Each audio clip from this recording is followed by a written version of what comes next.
विद्यार्थीगण कृपया ध्यान दें। ध्यान आप लोगों को इस बात का देना है कि आप लोगों का देखिए, फिजिक्स का टॉपिक विद्युत आवेश तथा क्षेत्र का शुरुआत करने जा रहे हैं। इन बातों को शुरुआत करने से पहले हम आप लोगों को बताना चाहते हैं कि हम अलग न सबसे अलग करके दिखाएंगे। आप लोगों को पता होगा कि हम आप लोगों को कभी बोले होंगे केहू नहीं किया है जो करके दिखाएंगे। अब बोलिएगा सर ये आप कैसे कर रहे हैं, तो उसके लिए थोड़ा सा आप लोगों को ध्यान को क्या करना होगा, कंसंट्रेट करना होगा। लगेगा कि न मामला सबसे अलग है। अगर ऐसा नहीं महसूस होता है तो देखिए इस स्लाइड को हम रिप्रेजेंट करने के प्रयास करते हैं, जो कि क्वेश्चन बैंक को एकदम कीमा बना के रख देगा। एकदम जब तक तोड़ेंगे नहीं तब तक छोड़ेंगे नहीं। जैसे ये टॉपिक का शुरुआत किए, आप लोगों को डायरेक्ट दिख रहा होगा, आप गौर कीजिए। देखिए इस टॉपिक को पढ़ाएंगे 2018 और 22 का क्वेश्चन पूछा हुआ है। इतना ही नहीं, अब कहाँ से पूछा हुआ है, जो इतना ने अब 18-22 में पूछा कहाँ से है, ये बात को भी आप लोगों को क्या करेंगे, बताएंगे। जैसे कि आप जैसे ही यहाँ पे देखिएगा,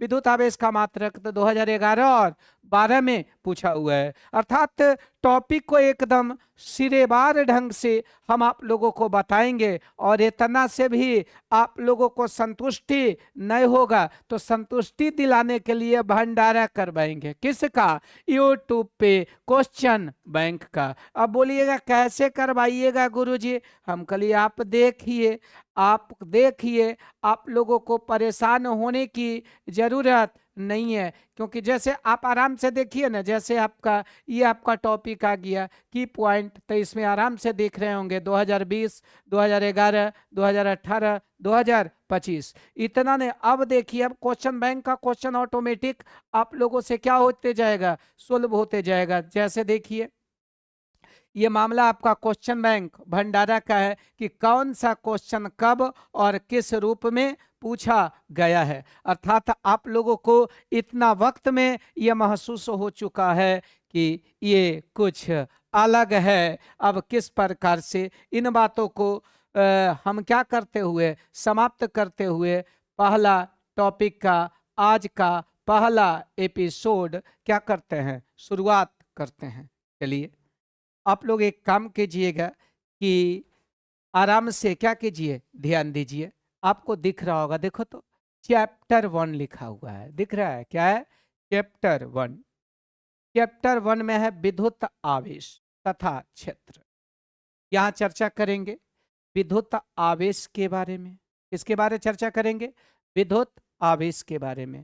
तो विद्युत आवेश के बारे चर्चा करने से पहले आप लोग गौर से सुन लीजिए। विद्युत आवेश किसी वस्तु का वह मौलिक गुण होता है जिसके कारण आकर्षण या विकर्षण की क्रिया क्या होती है, संपन्न होती है। इतना ही नहीं, आकर्षण और विकर्षण करवाने के लिए जो जिम्मेवार है वो कौन है? आवेश है। आकर्षण या विकर्षण की क्रिया संपन्न करवाएगा कौन? आवेश। इतना से भी काम नहीं चलेगा। विद्युत आवेश को कैपिटल क्यू या स्मॉल क्यू के द्वारा दर्शाया जाता है। आपसे कोई पूछ देगा कि विद्युत आवेश को कौन सा लेटर के द्वारा रिप्रेजेंट किया जाता है, तो जवाब दीजिएगा कैपिटल क्यू या स्मॉल क्यू। आपसे फिर पूछेगा विद्युत आवेश कितने प्रकार का होता है, तो जवाब आएगा विद्युत आवेश 2 प्रकार का होता है। कौन कौन? एक धनावेश और दूसरा ऋणावेश। आपसे कोई पूछ देगा कि विद्युत आवेश कितने प्रकार का होता है, तो आप क्या जवाब दीजिएगा कि विद्युत आवेश 2 प्रकार का होता है। कौन कौन? धनावेश और ऋणावेश। इतना से भी काम नहीं चलेगा। देखो तो आप थोड़ा गौर से, ये क्या लिखा हुआ है बाबू? आवेश। आवेश कितने प्रकार का होता है? 2 प्रकार के। कौन कौन? धनावेश और ऋणावेश। धनावेश किसके कारण होता है? इलेक्ट्रॉन के कमी के कारण। इलेक्ट्रॉन का कमी होगा कब? जब किसी वस्तु से इलेक्ट्रॉन निकाला जाएगा तब। बोलो, यदि किसी वस्तु से इलेक्ट्रॉन निकाला जाए तो इलेक्ट्रॉन की कमी होगा, और इलेक्ट्रॉन के कमी के कारण जो आवेश आएगा उसे धनावेश कहा जाएगा। आपसे पूछेगा कि इलेक्ट्रॉन के कमी के कारण जो आवेश प्राप्त होता है उसे धनावेश कहा जाता है। अर्थात इलेक्ट्रॉन निकालेंगे, अर्थात इलेक्ट्रॉन का क्या होगा, त्याग होगा। तो यहाँ एक बहुत और सुंदर सा बात आ गया कि इलेक्ट्रॉन त्याग के कारण जो आवेश आएगा वो क्या होगा, धनावेश।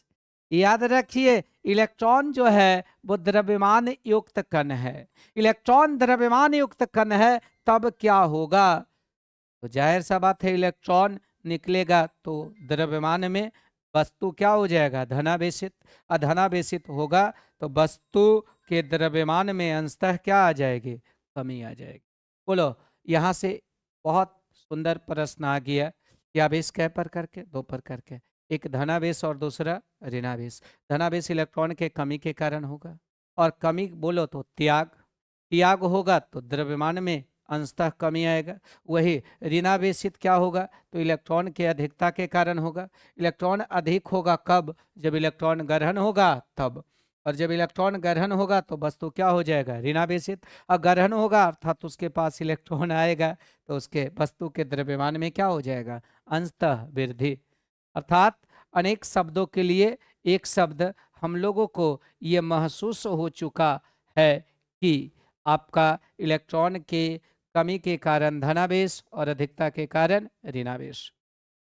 अगर ऋणावेश अर्थात निगेटिव चार्ज आता है तो उसका द्रव्यमान अंशतः बढ़ जाता है। अब चार प्रकार से प्रश्न इस प्रकार से आएगा कि इलेक्ट्रॉन त्याग पॉजिटिव, इलेक्ट्रॉन ग्रहण निगेटिव, इलेक्ट्रॉन कमी पॉजिटिव, इलेक्ट्रॉन अधिकता निगेटिव। ओके, कमी तो द्रव्यमान में अंशतः कमी, अधिकता तो द्रव्यमान में अंशतः अधिकता। अब कुछ नए ध्यान में देके इतना ध्यान देना होगा कि अब आपसे पूछेगा वस्तु धनावेशित होगा तो उसका द्रव्यमान अंशतः कम जाएगा, वस्तु ऋणावेशित होगा तब उसका द्रव्यमान अंशतः बढ़ जाएगा। और अगर आवेशित केवल चर्चा बोलेगा तो आवेशित का मतलब या तो धनावेशित होगा या तो ऋणावेशित होगा। जवाब आएगा कि धनावेशित अगर होगा तो द्रव्यमान में कमी, और ऋणावेशित होगा तो द्रव्यमान में वृद्धि। आप लोगों को कैसा लग रहा है क्लास, ये कमेंट बॉक्स में जरूर बताइए। अब यहाँ से चर्चा है किसका, देखो तो बाबू, इलेक्ट्रॉन का। किसका चर्चा है, इलेक्ट्रॉन। इलेक्ट्रॉन का चर्चा के बारे चर्चा कर रहे हैं। बोलो, इलेक्ट्रॉन ऋणावेशित उप परमाणविक कण है। आपसे पूछेगा इलेक्ट्रॉन कैसा कण है, धनावेशित या ऋणावेशित या उदासीन, तो बोलेगा ऋणावेशित उदासीन कण है। कौन, इलेक्ट्रॉन। इलेक्ट्रॉन ऋणावेशित उदासीन कण है, और इलेक्ट्रॉन हर परमाणु में मौजूद रहता है। अब आपसे पूछा जाएगा सर इलेक्ट्रॉन, तो बोलेगा इलेक्ट्रॉन के बिना किसी कभी पदार्थ का, किसी भी परमाणु का अस्तित्व संभव नहीं है। किसी भी पदार्थ या किसी भी परमाणु को गुनगुनाना है तो वो अगला को बताएगा कि अब तेरे बिना हम रह नहीं सकते, तेरे बिना क्या वजूद मेरा। अर्थात इलेक्ट्रॉन के बिना किसी भी पदार्थ का अस्तित्व संभव नहीं है। अब इसका खोज कौन किए थे, तो इलेक्ट्रॉन का खोज 1897 ईस्वी में जे थॉमसन के द्वारा किया गया। यहां से क्वेश्चन आएगा कि इलेक्ट्रॉन का खोज किनके द्वारा किया गया, जे थॉमसन के द्वारा। इलेक्ट्रॉन धनावेशित कण है या ऋणावेशित या उदासीन, तो जवाब आएगा उदासीन कण है। इतना से भी बात नहीं मानेगा, आपसे फिर पूछ देगा कि क्या इलेक्ट्रॉन के बिना भी किसी पदार्थ का अस्तित्व संभव है, तो जवाब आएगा कि हर परमाणु में इलेक्ट्रॉन मौजूद होता है। कैसा लगा, आप लोग कमेंट बॉक्स में जरूर बताइएगा। यहां से आपका 2022 में प्रश्न पूछ दिया था कि इलेक्ट्रॉन पर आवेश कितना होता है, ये मामला निकट जरा हट, तेरा ध्यान किधर है, पूरा के पूरा कंसेप्ट इधर है। तो यही है कि इलेक्ट्रॉनिक आवेश अर्थात इलेक्ट्रॉन पर कितना आवेश होता है, जवाब आएगा 1.6 गुना 10 पर पावर -19 कूलम। मजा आ रहा है तो अच्छा है, नहीं आ रहा है तो और अच्छा है। फिर तुमसे कोई पूछेगा कि इलेक्ट्रॉन का द्रव्यमान कितना होता है, तो जवाब आएगा 9.1 11 गुना 10 पर पावर -31 kg। आपसे पूछा जाएगा इलेक्ट्रॉन पर कितना द्रव्यमान होता है, तो जवाब आएगा 9.11 गुना 10 पर पावर -31 kg। तमाम गवाहों और सबूतों को मद्दे नजर रखते हुए कहानी यहाँ तक पहुँचा दिए कि आवेश क्या है, इलेक्ट्रॉन का स्थिति क्या है, इलेक्ट्रॉन पर आवेश का प्रकृति कैसा होता है, इलेक्ट्रॉन का क्या परमाणु में रोल होता है, इलेक्ट्रॉन का खोज किन के द्वारा किया गया, इलेक्ट्रॉन पर आवेश कितना होता है, इलेक्ट्रॉन का द्रव्यमान कितना होता है, और ये भी बता दिए होंगे कि इलेक्ट्रॉन के वजह से ही, इलेक्ट्रॉन के स्थानांतरण से ही, इलेक्ट्रॉन के त्याग या ग्रहण से ही आवेश प्राप्त होता है, और वस्तु को आवेशित होने पर उसके द्रव्यमान प्रभावित हो जाता है, अर्थात पॉजिटिव चार्ज आएगा तो द्रव्यमान कम जाएगा और नेगेटिव चार्ज आएगा तो द्रव्यमान बढ़ जाएगा। इतना से भी मन नहीं मानेगा, तो मन को आगे मनाने के लिए कुछ कुछ बात आवेश के बारे में हम बताते हैं। एक बात आप कीजिएगा कि विद्युत आवेश का द्रव्यमान जैसा ही गुण है। नहीं कहता है कि विद्युत आवेश गुण है किसका, किसी पदार्थ का, कैसन जैसन द्रव्यमान मौलिक गुण है ना, किसी पदार्थ का मौलिक गुण द्रव्यमान है, उसी प्रकार से आवेश भी मौलिक गुण है। आगे कहता है विद्युत आवेश का अस्तित्व द्रव्यमान के बिना संभव नहीं है। यहां से क्वेश्चन आएगा कि क्या बिना द्रव्यमान के भी आवेश का अस्तित्व संभव है, तो आपका जवाब आएगा द्रव्यमान के बिना आवेश का अस्तित्व संभव नहीं है। क्यों? क्योंकि हे प्रीत जहां के रीत सदा मैं गीत वहां का गाता हूं। अर्थात कहने का मतलब हुआ इलेक्ट्रॉन के द्वारा बोला गया कि हम खुद द्रव्यमान युक्त कर, अर्थात जहां आवेश होगा वहां द्रव्यमान का होना बहुत जरूरी है। अर्थात द्रव्यमान के बिना आवेश का अस्तित्व संभव नहीं है। ओके, अब यहां पूछेगा आवेश कै प्रकार के होता है राजा? धनावेश और ऋणावेश दो प्रकार का आवेश होता है, जिसका नामकरण किनके द्वारा किया गया? बेंजामिन फ्रैंकलिन के द्वारा। इसका मतलब क्या हुआ कि धनावेश एवं ऋणावेश दो प्रकार का आवेश होता है, जिसका नामकरण बेंजामिन फ्रैंकलिन के द्वारा किया गया है।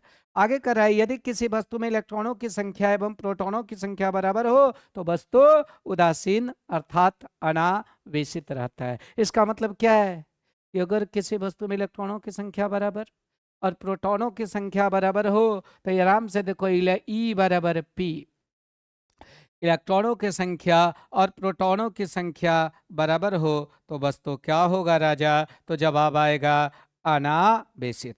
वही अगर आपसे पूछेगा इलेक्ट्रॉनों की अधिकता हो तो वस्तु कैसा होगा? ऋणावेशित। वही आपसे पूछा जाएगा कि इलेक्ट्रॉनों की कमी हो और प्रोटॉनों की अधिकता हो तो वस्तु क्या होगा? धनावेशित। अरे भैया बहुत अच्छा से बोले होंगे कि इलेक्ट्रॉनों के कमी के कारण जो आवेश आता है उसे धनावेश कहा जाता है, और इलेक्ट्रॉनों के अधिकता के कारण जो आवेश आता है उसे ऋणावेश कहा जाता है। अगर किसी वस्तु पर आवेश नहीं है इसका मतलब वस्तु में इलेक्ट्रॉनों की संख्या और प्रोटॉनों की संख्या आपस में बराबर है। अब थोड़ा आगे चलते हैं। अब यहां तक जो बताए हैं उसके अनुसार आगे चलेंगे ना तो क्वेश्चन बैंक भंडारा भी आपको मिलेगा।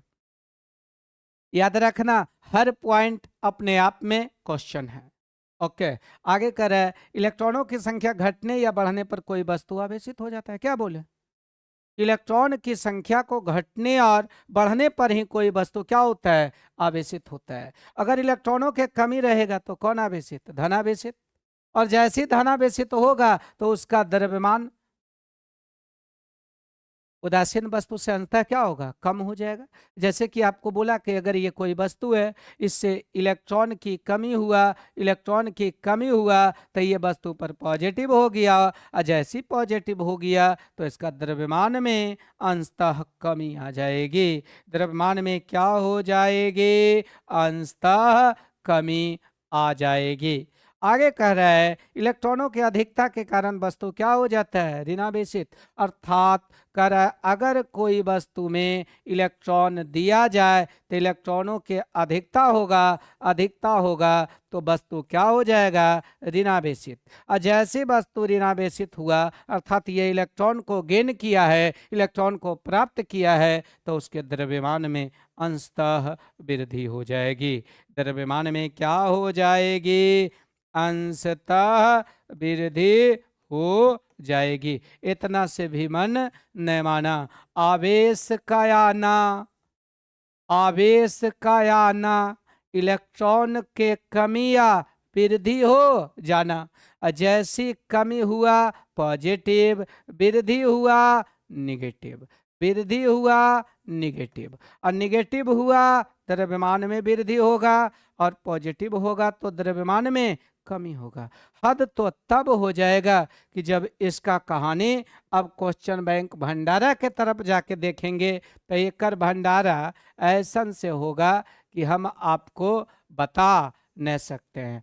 तुमको लगेगा कि आदमी, देखो क्वेश्चन बैंक आप भंडारा में जाइए, ऑटोमेटिक 2-3 गो क्वेश्चन आपसे बन जाएगा। देखो ये क्वेश्चन बैंक भंडारा है, अभी अभी क्या बताए थे, आराम से देखिए ना बाबू। जब वस्तु को आवेशित किया जाता है 2018 में पूछा है, तो उसका द्रव्यमान क्या होगा। आवेशित के मतलब या तो धनावेशित या तो ऋणावेशित। अगर पॉजिटिव होगा तो द्रव्यमान बढ़ेगा और निगेटिव होगा तो घटेगा, लेकिन आवेशित बोल रहा है तो पॉजिटिव भी हो सकता है और निगेटिव भी, अर्थात इसका आंसर क्या हो जाएगा, डी। उसका द्रव्यमान बढ़ भी सकता है और घट भी सकता है। इतना से भी हम लोगों को मन नहीं मानेगा। इसलिए नहीं मानेगा कि हम लोग मनावे के लचावे नहीं करते हैं, किसी और को मनाएंगे, क्योंकि मैं किसी और का हूँ फिलहाल। अब अगला पॉइंट के पास जाते हैं। पास वो आने लगे जरा जरा, नहीं कहता है पास वो आती है, पास कौन आ रही है, विद्युत आवेश का मात्रक। बोलेगा सर ये विद्युत आवेश का मात्रक को आप पास ला रहे हैं, तो हम कहलिए हाँ, विद्युत आवेश के मात्रक को ही हमको क्या करना है, पास लाना है। तो विद्युत आवेश का कौन मात्रक, एसआई मात्रक क्या होता है, कूलम्ब। ऑब्जेक्टिव आपसे पूछ देगा कि विद्युत आवेश का एसआई मात्रक क्या होता है, क्या जवाब दीजिएगा, कूलम्ब। और सीजीएस मात्रक जो है ना, स्टैट कूलम्ब। से कोई पूछ देगा कि विद्युत आवेश का एसआई मात्रक कूलम्ब और सीजीएस मात्रक स्टैट कूलम्ब। याद रखना इस स्टैट कूलम्ब को और एक नाम से जानते हैं, उसका नाम है ईएसयू। बोलो स्टैट कूलम्ब को और किस नाम से जाना जाता है, स्टैट कूलम्ब को और किस नाम से जाना जाता है। तो जवाब आएगा कि स्टैट कूलम्ब को ईएसयू के नाम से जाना जाता है। फिर आपसे पूछेगा ईएसयू का पूर्ण रूप क्या होता है, तो जवाब आएगा कि ईएसयू का पूर्ण रूप होता है इलेक्ट्रोस्टैटिक्स यूनिट। बोलो ईएसयू का पूर्ण रूप होता है इलेक्ट्रोस्टैटिक्स यूनिट। अब बोलेगा इलेक्ट्रोस्टैटिक्स यूनिट क्या है, तो जवाब आएगा स्थिर वैद्युतिकी में। बोलो किस में, स्थिर वैद्युतिकी में। आवेश का, किसका, आवेश का कौन मात्रक, सीजीएस मात्रक क्या होता है, ईएसयू होता है। आप लोगों को न कुछ सोचते हुए भी बहुत सारा कंसेप्ट क्लियर हो चुका होगा। अगर यहाँ तक आप लोग सही से ध्यान दे रहे हैं तो कमेंट बॉक्स में सही से जवाब दे दीजिए कि ईएसयू का पूर्ण रूप क्या होता है। आप लोगों के जवाब का इंतजार हम कमेंट बॉक्स में करेंगे। आप केवल एकदम दिल और दिमाग को थाम के बैठिए, कोई रोकने वाला नहीं है। कथा जो रोक सके रोके, हम तुमसे जुदा होके मर जाएंगे रो रो के। कौन बोला, स्टैट कूलम्ब। किसको, ईएसयू को। कि इस रिश्ते का क्या नाम दूं, तो बोलेगा राजा स्टैट कूलम्ब का एक और नाम दे दीजिए, उसका नाम दीजिए ईएसयू। मजा आ रहा है।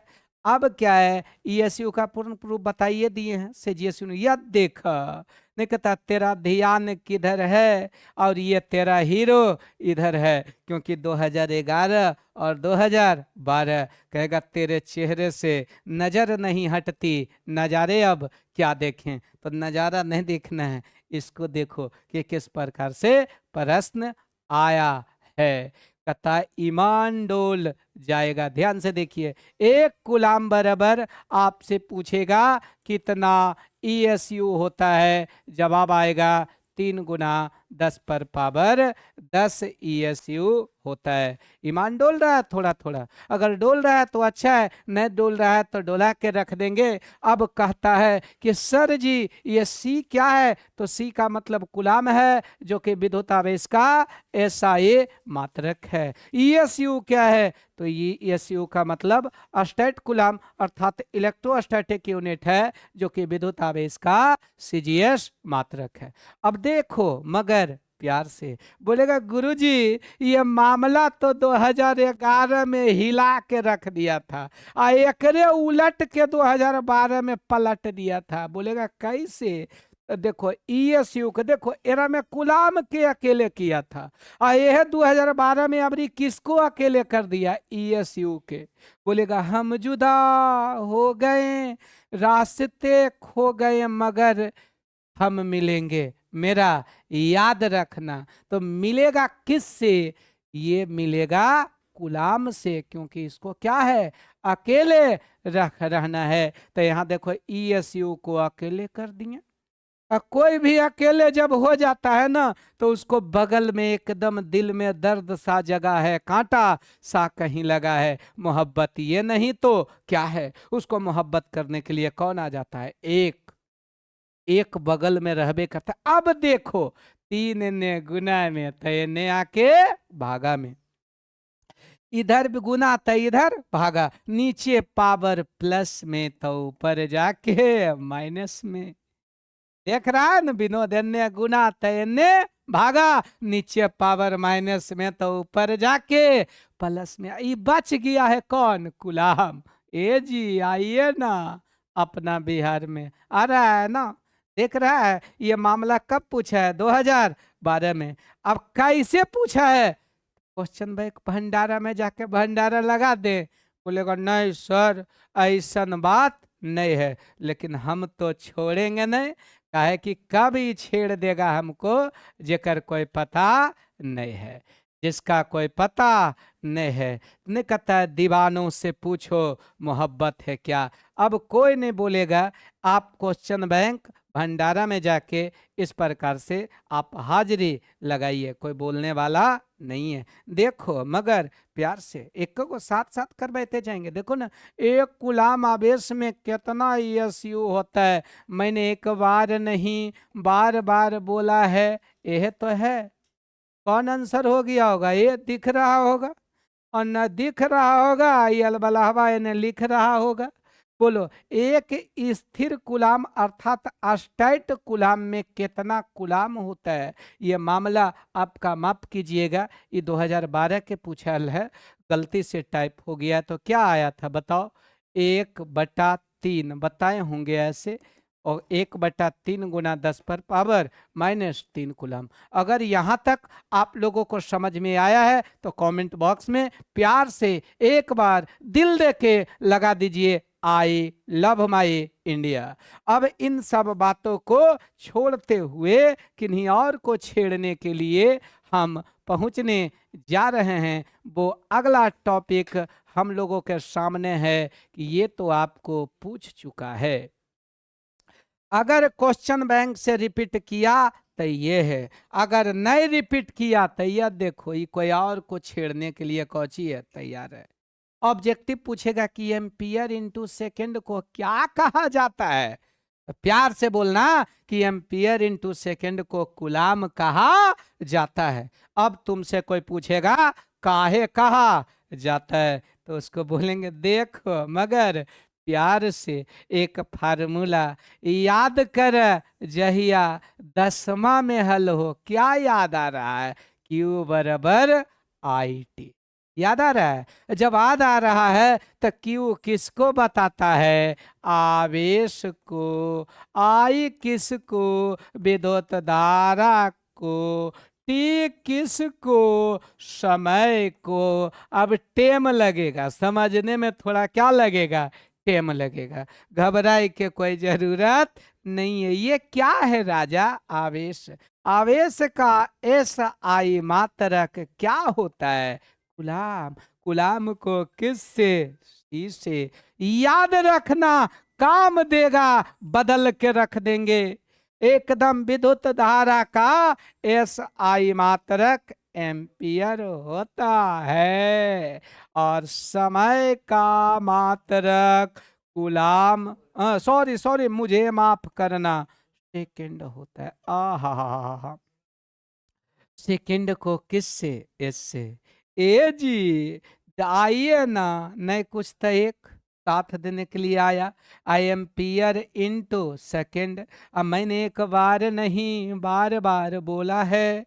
आई एम्पियर इंटू सेकेंड के जगह पर गुलाम कह के दिल डोला है, अर्थात एम्पियर इंटू सेकेंड को ही गुलाम कहा जाता है। क्या यहाँ तक का कंसेप्ट आपका क्लियर हुआ? तो क्लियर हुआ तो अगला एपिसोड में मिलते हैं। आगे क्या है? आगे क्या है? आगे मामला स्थिर चुंबकत्व में पहुंचा है। इसके पीछे मामला स्थिर वैद्युतिकी में था। अब मामला किसका चल रहा है? मात्रक का। किसका? मात्रक का मामला चल रहा है। प्यार से देखो, स्थिर चुंबकत्व में विद्युत आवेश का सीजीएस मात्रक ई एम यू होता है। अब तुम पूछेगा गुरुजी ईएमयू क्या है, तो हम बोलेंगे ईएमयू का पूर्ण रूप होता है इलेक्ट्रोमैग्नेटिक यूनिट। ओहो, ऐसन बात है सर। जैसे ILU के पूर्ण रूप होता है आई लव यू, और CEMU का पूर्ण रूप होगा इलेक्ट्रोमैग्नेटिक यूनिट। अब बोलेगा ये कहाँ, कौन है तू, कौन है तू, कहाँ से तू आया, ये कहाँ मिलेगा? तो बोलेगा ये मिलेगा कहाँ? स्थिर चुंबकत्व में। कौन में? स्थिर चुंबकत्व में। कौन मात्रक है? सीजीएस मात्रक है। बोलो कौन मात्रक? सीजीएस मात्रक है। किसका बाबू? आवेश का। अब कोई नहीं कुछ बोलेगा। एक बात बता देते हैं, कई कुलाम, एक कुलाम बराबर, देखो एम्पियर इंटू सेकेंड को क्या कहते हैं? कुलाम कहते हैं। यहाँ का मामला तो ऑब्जेक्टिव में इसलिए यहाँ पे रेड करके खतरा दे के लिखल है कि हो सकता है कभी पूछ देगा, लेकिन यहाँ माफ कीजिएगा, ऐसे करके एक मामला है। चूंकि एक कुलाम बराबर, बोलो एक कुलाम बराबर कितना ESU होता है, ऑब्जेक्टिव में पूछेगा तो आपका आएगा एक कुलाम बराबर होता है 3 × 10 पर पावर कितना ESU? 10, 9 ESU। 3 × 10 पर पावर 9 ESU। इधर मत देखिएगा, नहीं तो अलबला जाएगा। कभी कभी मिस्टेक भी होता है टाइपिस्ट से, आपको परेशान नहीं होना है। अच्छा एगो बात देखना है, चूंकि एक कुलाम बराबर होता है 1/10 EMU। ऑब्जेक्टिव पूछेगा एक कुलाम में कितना EMU होता है, जवाब आएगा 1/10 EMU। फिर आपसे पूछ देगा कि एक EMU में कितना कुलाम होता है, तो जवाब आएगा एक EMU में 10 कुलाम। कैसे कैसे हुआ पता चला? इधर 10 भागा में तो इधर आके गुना में। अब 10 कुलाम को क्या लिख सकते हैं? 10 गुना कै कुलाम? 1 कुलाम।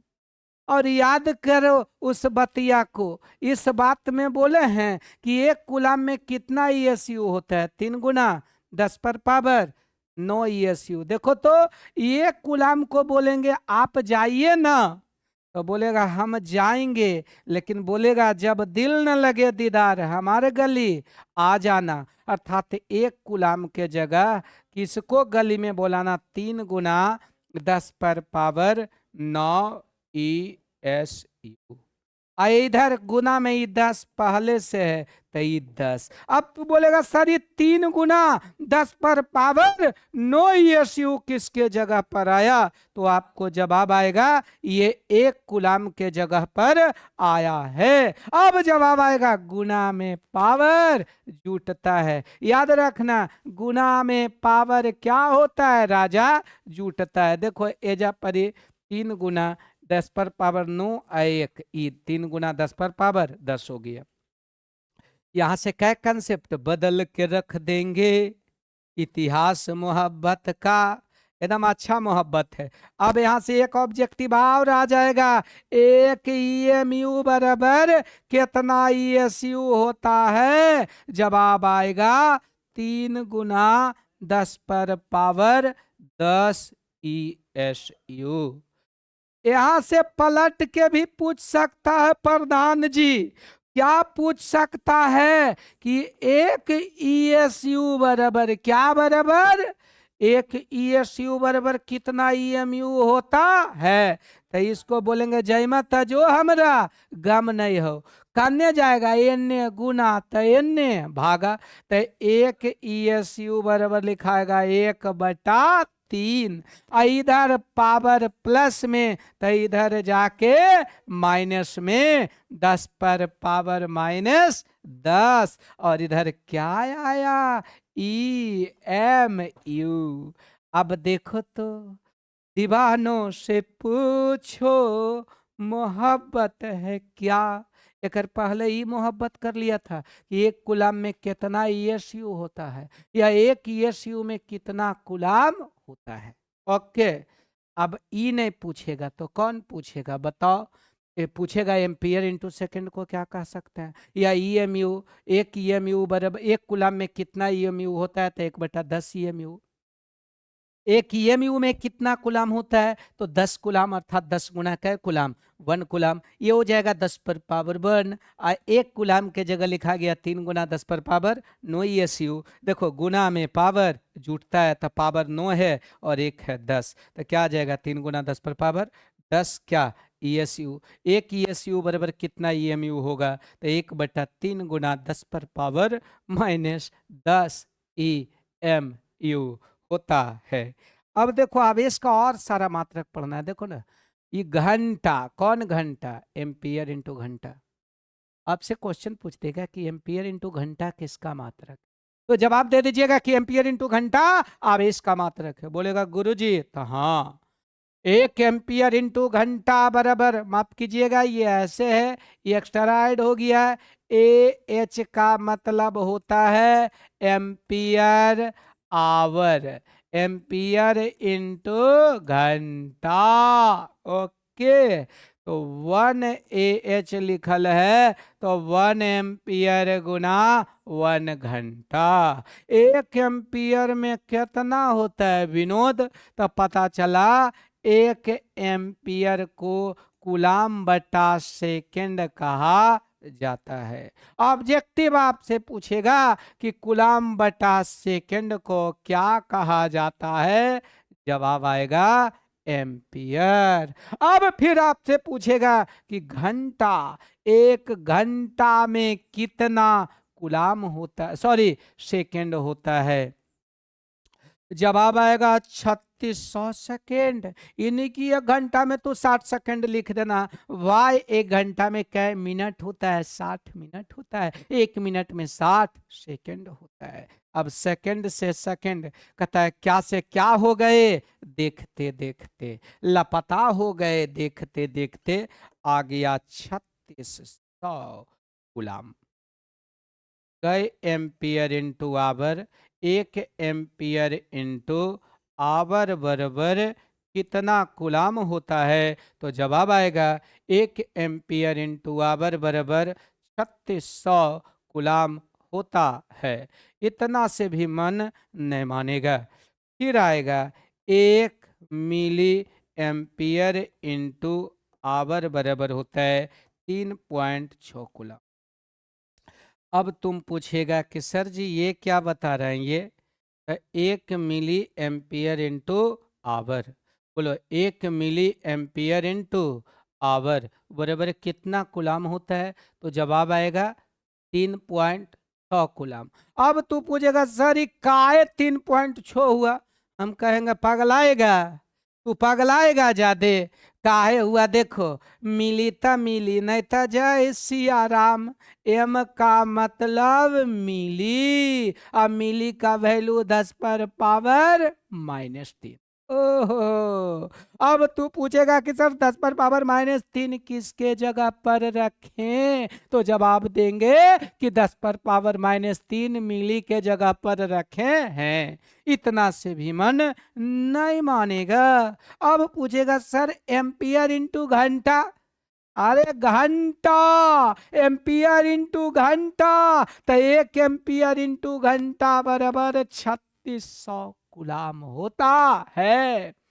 अभी अभी बताया 1 एम्पियर इंटू आवर बराबर 1 H का मान कितना होता है? 3600 गुलाम। अरे देखो ना बड़ी मजा आ जाएगा हो। बोलेगा राजा एक कर जगह पर लिखाएगा 3600 गुलाम। आहा, ऊपर पावर माइनस में तो नीचे आके प्लस में ये लिखाएगा 3600 गुलाम। और ये वटा कितना लिखाएगा? 1000। 1000 के कर जगह पर हुआ पता चला? ऊपर पावर माइनस में तो नीचे आके प्लस में। जा बेवफा जा, चल जा। अब कितना बच गया? 36 वटा 10 गुलाम तो 3.6 गुलाम। अब बोलेगा सर एम्पियर इंटू आवर को हम कहाँ पर यूज करते हैं? तो जवाब आएगा एम्पियर इंटू आवर को जो हम यूज करते हैं वो बैटरी उटरी घर में आपका होगा ना? तो कहता 230 एम्पियर आवर का है, तो वहीं पे यूज हो रहा है। मजा आया? जैसे आप लोगों के घर में अगर 230 एम्पियर या आवर का बैटरी है, तो इसका मतलब हुआ 230 गुना एम्पियर इंटू आवर का मान कितना कूलम? 3600 कूलम। वो इतना आवेश को वो क्या करके रख रहा है? संचित करके रख रहा है चार्ज होने के बाद।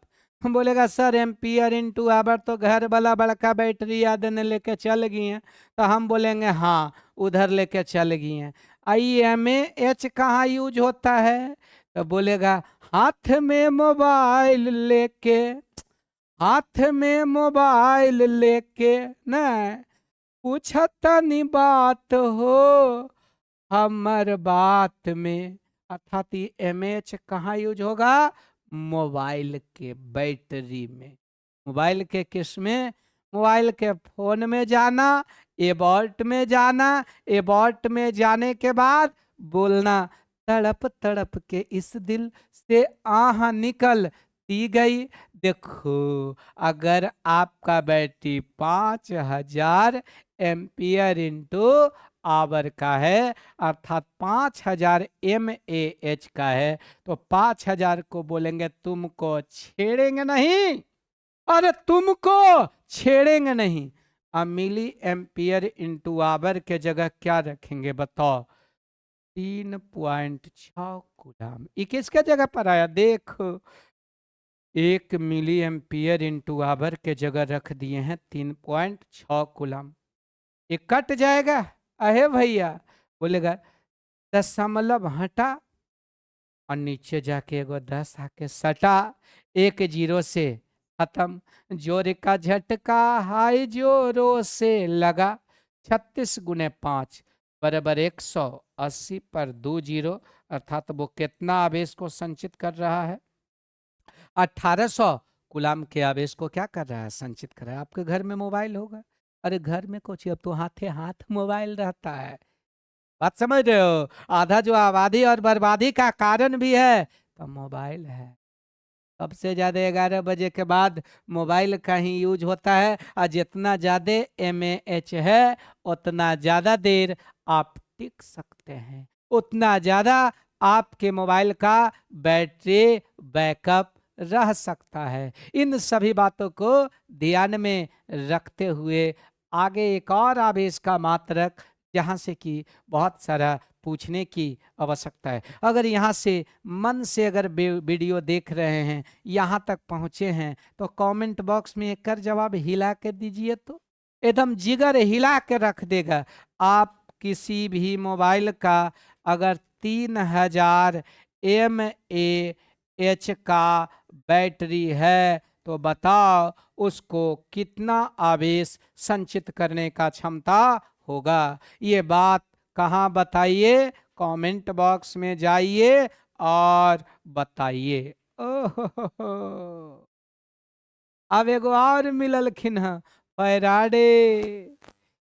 फैराडे, इसको देखो, देखने वालों ने क्या क्या नहीं देखा होगा।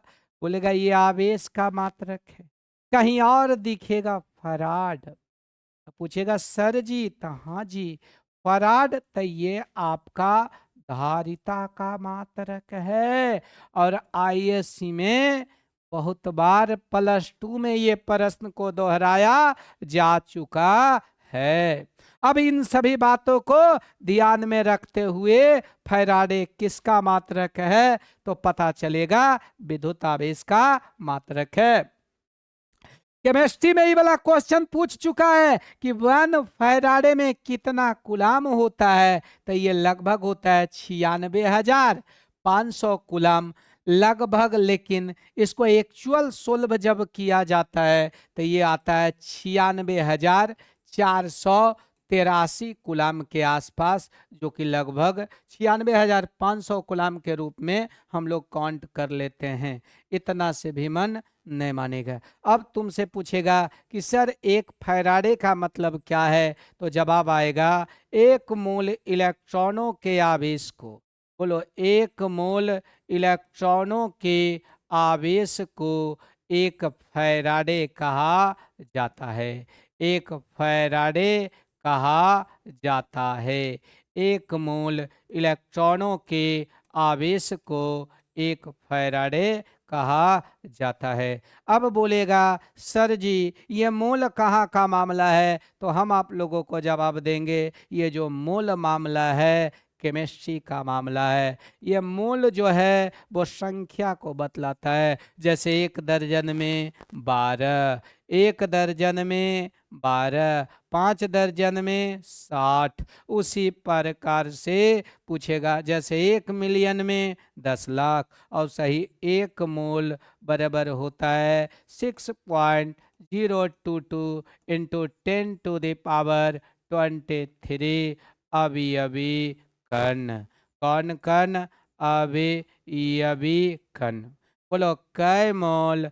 1 मोल बराबर होता है 6.022 गुने 10⁻23 अवयवी कण। ये किसका मान होता है, तो जवाब आएगा ये 1 मोल का मान होता है, इतना अवयवी कण। अब हकीकत यह है कि 1 मोल इलेक्ट्रॉनों के आवेश को ही 1 फैराडे कहा जाता है। इसका मतलब 1 मोल इलेक्ट्रॉन बराबर, बोलो कै मोल? 1 मोल इलेक्ट्रॉन लिखा, जैसे 1 दर्जन केला तो कै केला? 12 केला। 1 दर्जन कलम तो कै कलम? 12 कलम। गलत बात की सही बात? 1 दर्जन, 1 दर्जन साइकिल तो 12 साइकिल। तो 1 मोल इलेक्ट्रॉन, तो मोल के जगह क्या लिखाएगा? 6.022 गुने 10⁻23। और यहाँ बगल में क्या लिखाएगा? इलेक्ट्रॉन। इसी को अगर आवेश के रूप में सोल्व कर देंगे तो ये लगभग आ जाएगा 96,500 कूलाम, क्योंकि 1 मोल इलेक्ट्रॉनों के आवेश को ही 1 फैराडे कहा जाता है। आप कमेंट बॉक्स में जवाब दीजिए कि क्या यहाँ तक समझ में आ रहा है। तो अब आप बोलिए कि इतना लिखा गया है, ये तो कांस्टेंट है, तो इसको छेड़ेंगे नहीं। और ये इलेक्ट्रॉन का आवेश आप लोगों को कहीं पता होगा, दिल में दर्द सा जगह है, कांटा सा कहीं लगा है, मोहब्बत ये नहीं तो क्या है। इलेक्ट्रॉन का आवेश होता है 1.6 गुना 10 पर पावर -19 कूलम। ये एक इलेक्ट्रॉन का आवेश होता है 1.6 गुना 10 पर पावर -19 कूलम। अब ये बोलेगा जय मत जो हमरा गम नहीं हो, लेकिन सेट करवा के जाना केकरा से 10 पर पावर 23, और इलेक्ट्रॉन का मान 1.6 गुना 10 पर पावर -19 कूलम। इसको सोल्व करने के बाद ये महसूस करवा देगा कि 1 फैराडे में होता है 96,500 कूलम। यहाँ तक में जब दिक्कत नहीं है तो आगे यूनिट ऑफ चार्ज का जो कहानी है, अगर यहाँ तक आप समझ रहे हैं तो प्यार से एगो बात तो हमको भी समझा दो और कमेंट बॉक्स में बता दो, कै फैराडे 1 फैराडे बराबर खाली स्थान कितना कूलम होता है। और पहला का आंसर क्या होगा बताना। कहता है कहाँ, ए जी आइए ना, कमेंट बॉक्स में बताइए ना। ना देखो, एक दूसरा क्वेश्चन ऐसे है कि निम्न में कौन आवेश का मात्रक नहीं है। अरे बाप, इस प्रकार से प्रश्न जब आपसे पूछ देगा तो बोलेगा जोर का झटका हाय जोरों से लगा। क्वेश्चन बैंक कीमा नहीं कीम कीमा बढ़ा के रख देंगे। एक में दिले है गुलाम, आहा, वी में दिले है ओम, हरिओम हरिओम। सी में दिया हुआ है फैराडे, और डी में दिया हुआ है ओम ऐसे है, गुलाम ऐसे है, और डी में एगो बहुत सुंदर है एम्पियर घंटा। आहा, अगर आप दिल से क्लास किए हैं यहाँ तक तो कोई रोके वाला नहीं है। नहीं कहता है जो रोक सके रोके, और कमेंट बॉक्स में इसका आंसर क्या होगा ये जवाब दे के देखो, उसके बाद लगेगा कि कुछ जवाब मिला है।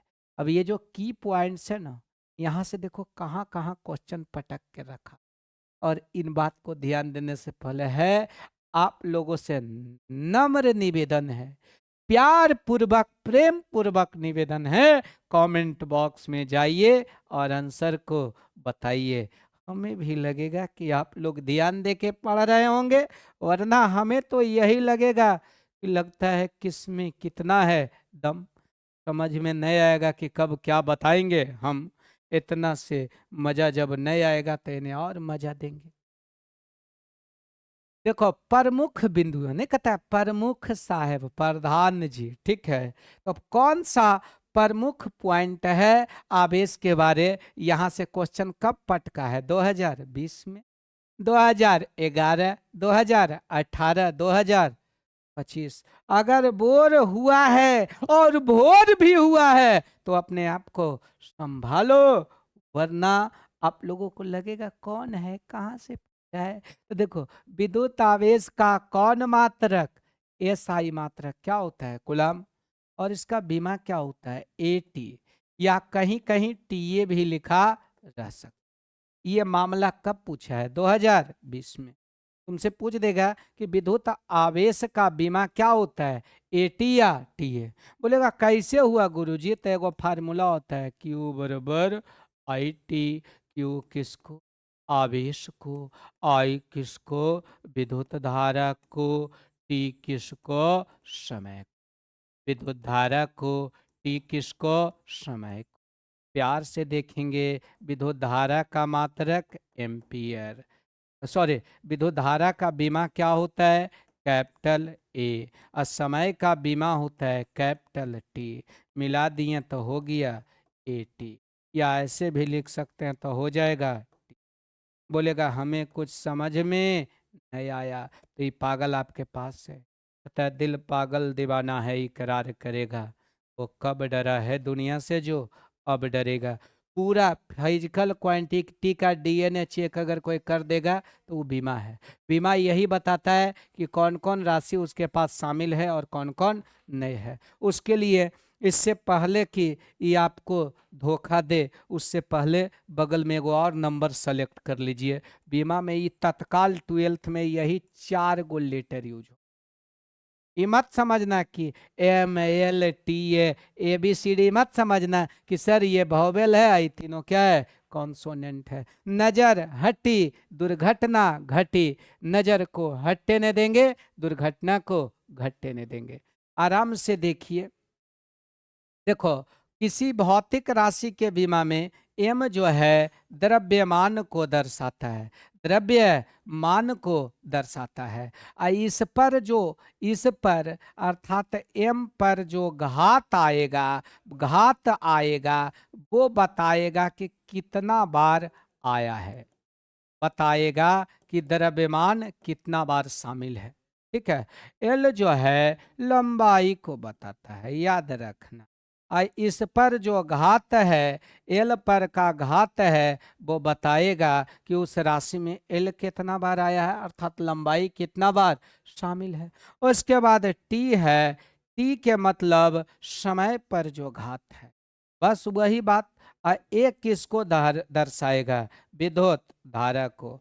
अब जाने वाले, ओ जाने वाले, कहीं भी एम दिखे द्रव्यमान, एल दिखे लंबाई, टी दिखे समय, ए दिखे विद्युत धारा। अगर तेरे पास बीमा है ओकर पूरा खानदान के कुंडली तेरे पास है। जैसे अब भविष्य में तेरे को कहीं लिखेगा बल का बीमा होता है ML² टी पर पावर माइनस, ले स्क्वायर ब्रैकेट का मतलब हुआ ये उसको रिप्रेजेंट करने का तरीका है। कौन ब्रैकेट, स्क्वायर ब्रैकेट। इसका मतलब हुआ द्रव्यमान कै बार आया है, एक बार। लंबाई कै बार, दो बार। समय कै बार, -2 बार। इसका मतलब द्रव्यमान और लंबाई गुना में है, लेकिन समय क्या है, भागा में। ऊपर पावर माइनस में तो नीचे आके प्लस में, ऊपर पावर माइनस में तो नीचे आके प्लस में।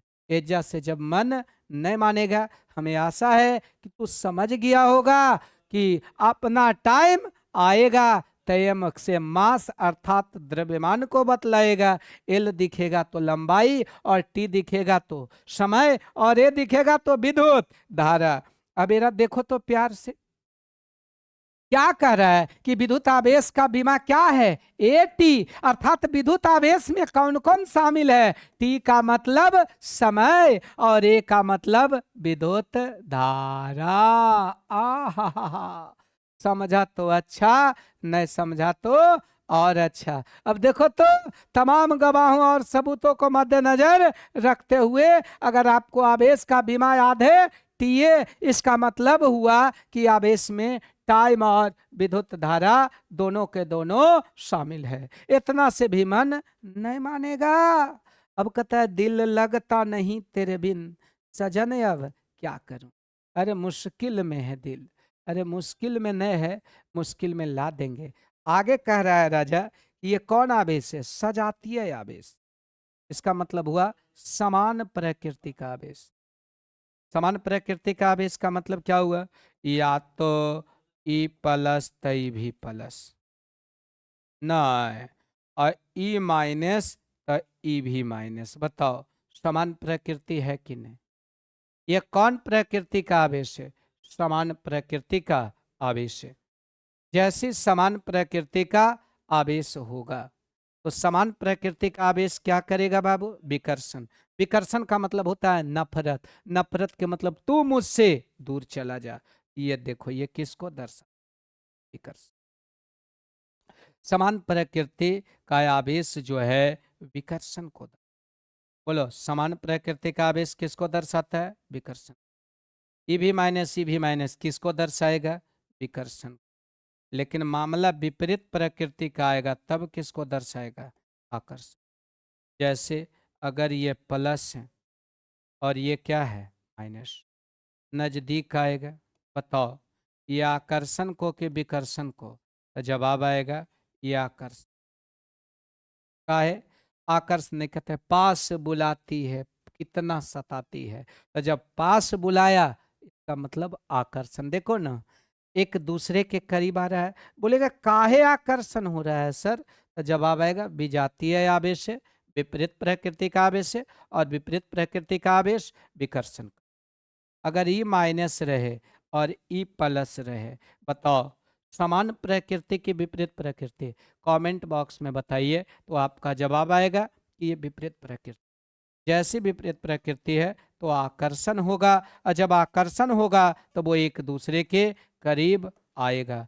बोलेगा ए जी आइए ना, आने वाले, ओ आने वाले, आ गया। आकर्षण विकर्षण आया और साथ में बगल में छाया।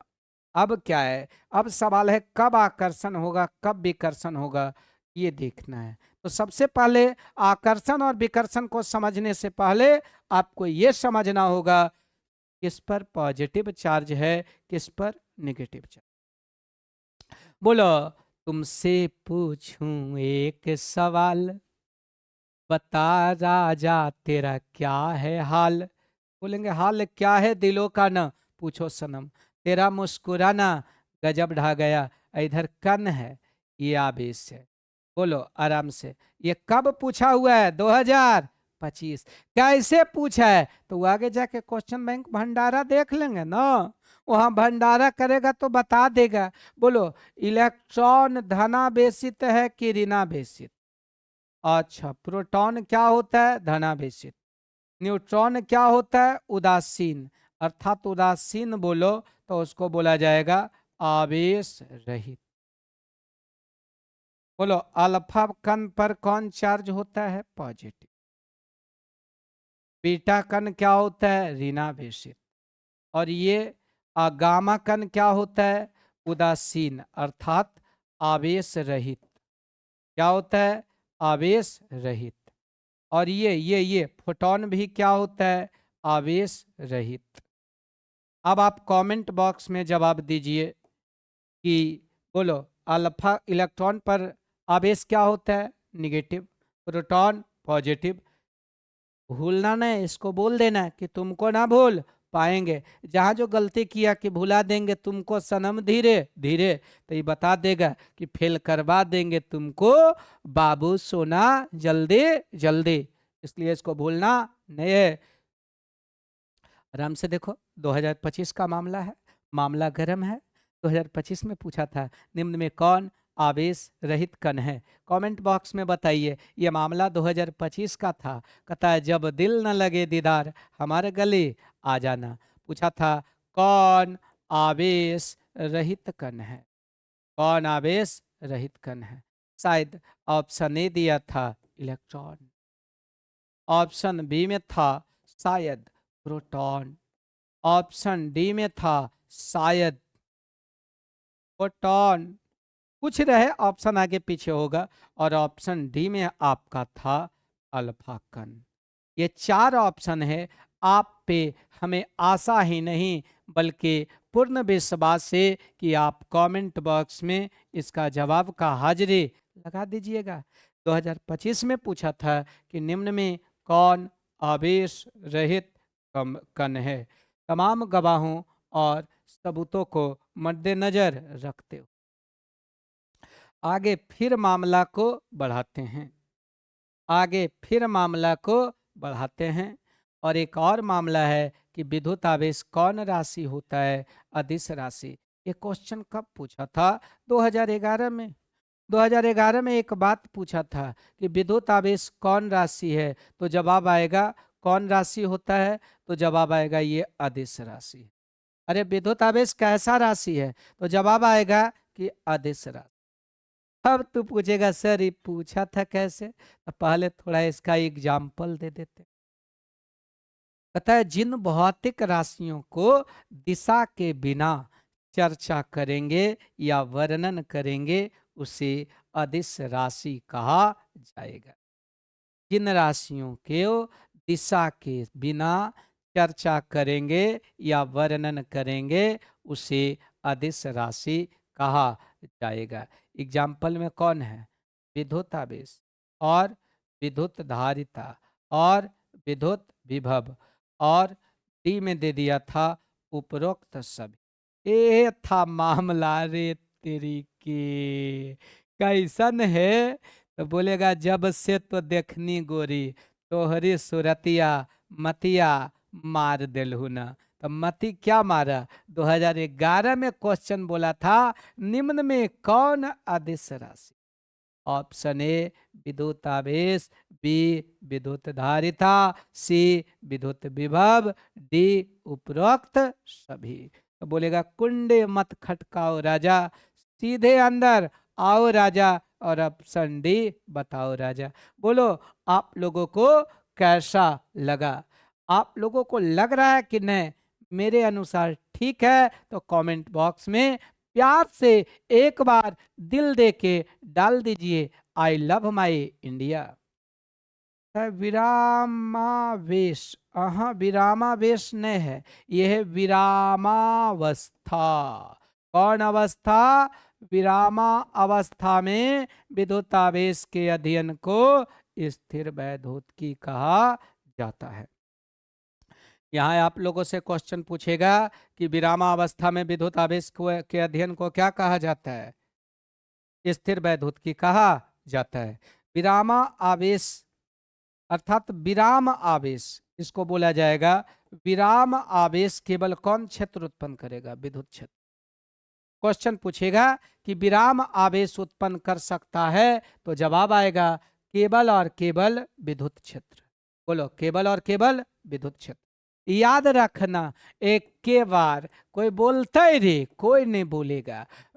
आवेश, कौन आवेश? आवेश अगर विराम में हो तो उत्पन्न करेगा केवल विद्युत क्षेत्र। बोलो केवल कौन क्षेत्र? विद्युत क्षेत्र। आवेश अगर समान वेग से गतिशील हो, कौन वेग से? समान वेग से गतिशील हो। जैसी समान वेग से गतिशील रहेगा तो ये उत्पन्न करेगा, जानते हो, विद्युत चुंबकीय क्षेत्र, अर्थात विद्युत तथा चुंबकीय क्षेत्र दोनों, चुंबकीय क्षेत्र दोनों। और अगर आवेश अगर त्वरित हो, बोलो आवेश अगर क्या हो, तब उत्पन्न करेगा विद्युत चुंबकीय तरंगे। बोलो क्या उत्पन्न करेगा? विद्युत चुंबकीय तरंगे। यहाँ कै गो मामला आया? 3। विराम आवेश उत्पन्न कर सकता है केवल विद्युत क्षेत्र। समान वेग से गतिशील आवेश उत्पन्न कर सकता है, क्या कर सकता है? विद्युत चुंबकीय, सॉरी विद्युत क्षेत्र और चुंबकीय क्षेत्र दोनों। फिर आपसे पूछेगा त्वरित आवेश उत्पन्न कर सकता है, तो जवाब आएगा विद्युत चुंबकीय तरंगे। क्या आपको महसूस हो रहा है कि ये क्वेश्चन बैंक के कीमा बना के रख देंगे? कोई दिक्कत नहीं है, बतावल है। देखो ना, समरूप वेग से गतिशील रहेगा तब विद्युत क्षेत्र और चुंबकीय क्षेत्र दोनों। त्वरित आवेश रहेगा तब क्या उत्पन्न करेगा? विद्युत चुंबकीय तरंगे। विद्युत आवेश वेग अर्थात गति द्वारा प्रभावित नहीं होता है। ये बहुत बहुत इंपॉर्टेंट, जितना भी पॉइंट है बहुत इंपॉर्टेंट पॉइंट है कि विद्युत आवेश, कौन आवेश? विद्युत आवेश किस प्रकार से गति के द्वारा प्रभावित होता है या नहीं होता है? तो आपका जवाब आएगा कि विद्युत आवेश गति के द्वारा प्रभावित नहीं होता है। इसका मतलब अगर ये कोई क्यू आवेश है, एरा बोला अगर डीजल गाड़िया या मोटर गाड़िया भी चढ़ा दीजिएगा, अर्थात इसको दौड़ा दीजिएगा डीजल गाड़ी पर बैठा के, तब बोलेगा क्यू थे, क्यू हैं और क्यू रहेंगे। लेकिन और उलट के पूछ देगा कि क्या द्रव्यमान गति के द्वारा प्रभावित होता है, तो आपका जवाब आएगा हाँ, द्रव्यमान गति के द्वारा प्रभावित होता है, लेकिन आवेश गति के द्वारा प्रभावित नहीं होता है। आप कमेंट बॉक्स में जवाब दीजिए 5 कूलाम के आवेश को, बोलो 5 कूलाम के आवेश को कमेंट बॉक्स में जवाब देना है। नजर हटी दुर्घटना घटी, नजर को हटने नहीं देंगे, दुर्घटना को घटने नहीं देंगे। आपको कमेंट बॉक्स में जवाब देना है क्या? अरे क्या 5 कूलाम के आवेश को अगर 50 मीटर प्रति सेकंड का गति दे दिया जाए तो आवेश का मान क्या हो जाएगा? तो जवाब कमेंट बॉक्स में रखिए। 5 कूलम है, उसको 50 मीटर पर सेकंड के वेग से दौड़ा दिए, तब उसका वेग क्या हो जाएगा?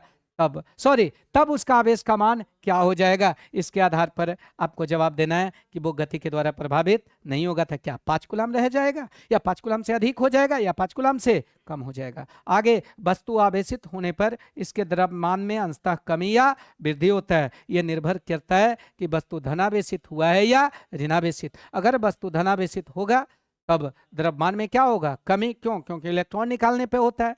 और ऋणावेशित होगा तब इलेक्ट्रॉन की वृद्धि बताए होंगे। ओके, अर्थात कह सकते हैं वस्तु को धनावेशित होने पर इसके द्रव्यमान में अंशतः कमी तथा ऋणावेशित होने पर इसके द्रव्यमान में अंशतः वृद्धि होता है। इतना से भी मन नहीं मानेगा। आगे देखो है मैटर विशिष्ट आवेश का मुझे माफ करना। ये भी क्वेश्चन बैंक का कीमा बनाएगा। कब? 2011 और 25। डोला रे डोला रे डोला, और क्वेश्चन बैंक में कैसे कैसे आके बोला। ये कहानी समाप्त होता है और नेक्स्ट क्लास मिलेंगे अगले एपिसोड के साथ। तब तक के कहानी करते हैं समझ समाप्त। आपका प्रयास पहुंचाएगा सफलता के पास। अर्थात आप लोग प्रयास को जारी रखिए और मिलेंगे तुमको तो बताएंगे, और अगला एपिसोड में विशिष्ट आवेश को सिखाएंगे।